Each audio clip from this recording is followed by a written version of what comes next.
Listen, I don't know what the devil is trying to throw your way, but God's plan never changes. See, it's just our choices that cause us to get off path.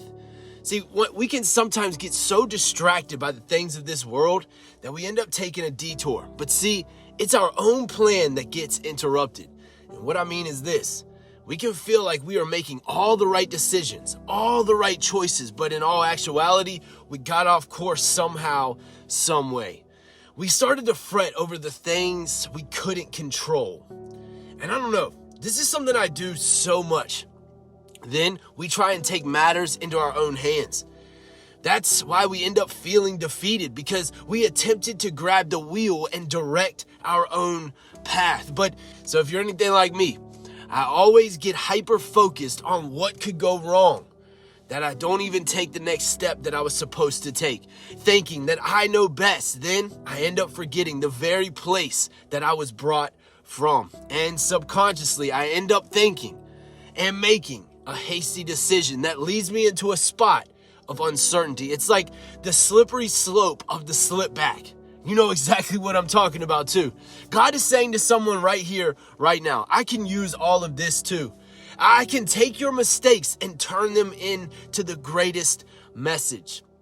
The very thing that you think and that you thought was going to disqualify you and think that I couldn't use it, I'm going to use that to actually qualify you.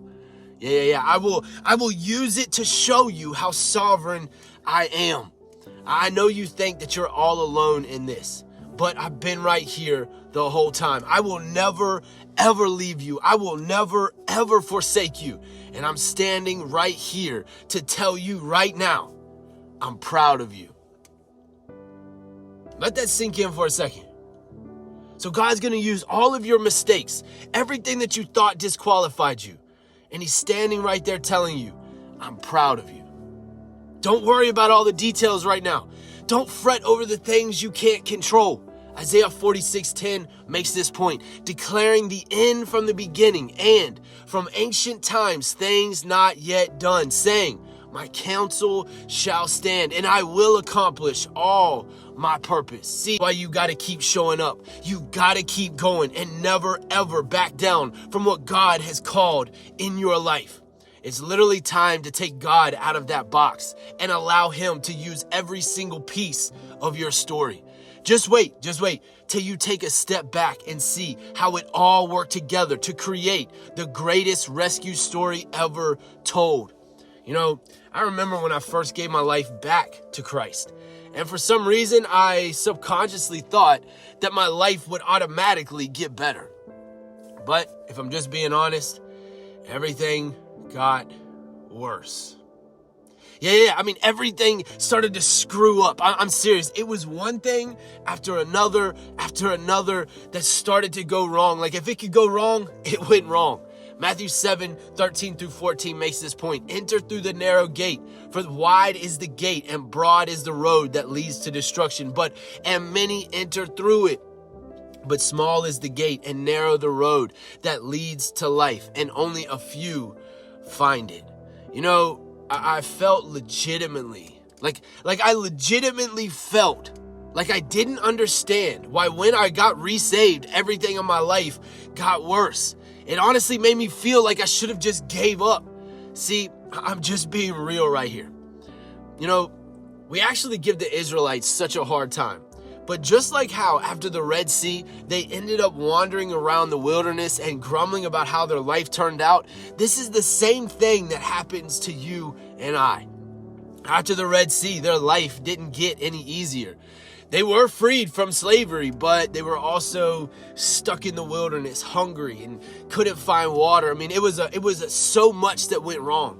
And this is where our daily heart check has to come into play. This is where going back to that simple heart of worship has to be a priority. Look, I don't know who this message is for, and I don't know why God is putting this on my heart, but don't allow the issues of this world to snatch up the joy of the Red Sea moment in your life. See, sometimes we just have to reminisce back on how God made the way last time to see how he will do it again. But see, entitlement can cause for a shell of a heart. But see, this entitlement only slips in because we are putting too much trust in our own plan. Psalm 56, 3-4 says it like this: when I am afraid, I put my trust in you. In God, whose word I praise. In God I trust. I shall not be afraid. What can flesh do to me? So I want to ask this question. Where do you turn when you get scared? Where do you turn when you feel afraid? Do you turn to your own plan? Do we try and white-knuckle grip our way into the promise?